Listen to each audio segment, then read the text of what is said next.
Hi, Dr. J here, and I'd like for us to begin a conversation about food and its role in our health and our well-being. The role of food in our health and our well-being and the role of nutrition cannot be understated.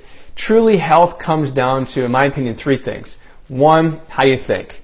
Two, how you eat. And three, how you move your body.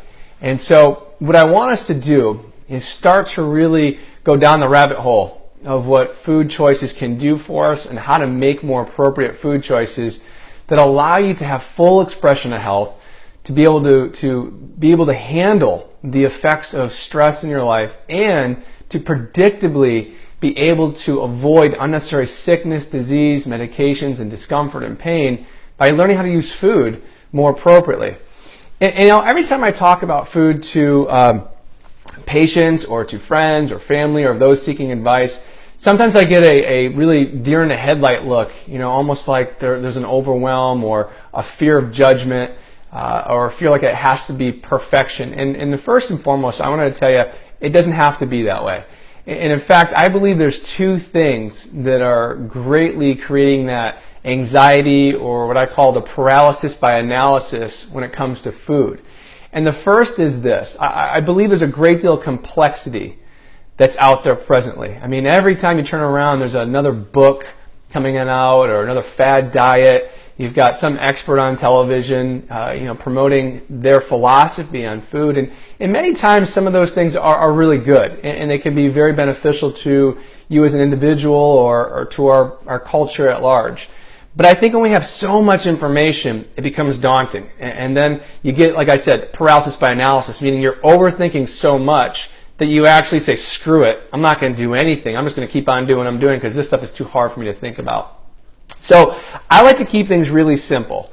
And so but then it being said as well, I've also tried pretty much everything under the sun.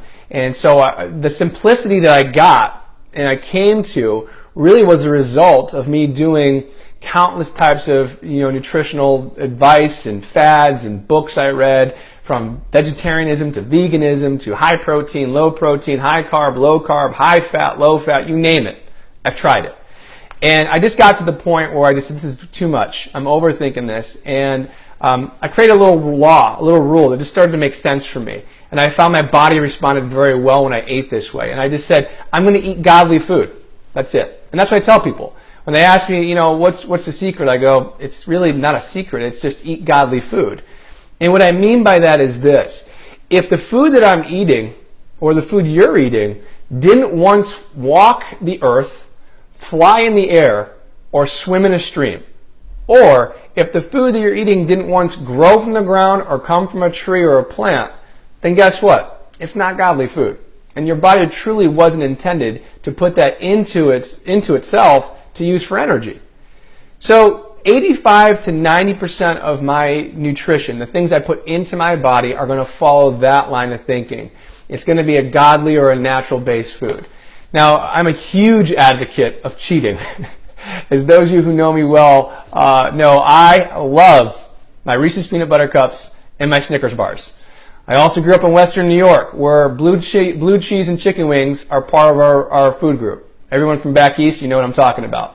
And I also have a great deal of connection to having those foods. They remind me of growing up. They remind me of being with friends and family, of being with my dad and my brother, watching movies, having chicken wings and blue cheese. And that's important to me. And I'm not going to give it up.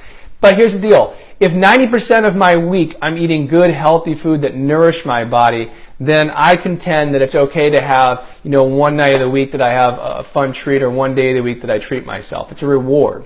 So I encourage that.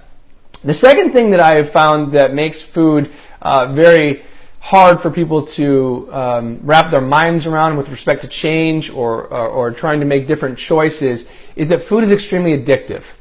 And so for all you out there who have made attempts to change their nutritional habits and have failed, I'm going to tell you, it's not solely your fault. See, now food, and certain types of food, especially sugar. Sugar is an extremely addictive substance. Sugar actually affects a part of your brain called the nucleus accumbens. And the nucleus accumbens is actually the pleasure center of your brain. It has been shown in research that sugar will stimulate this part of your brain as much, if not more, than alcohol, nicotine, adrenaline, sex, and even other stimulating drugs. So when you're talking about giving up or changing your nutrition and you're having a hard time, it's not solely just your fault, because your brain has been conditioned and has created a habit and an addiction to sugar.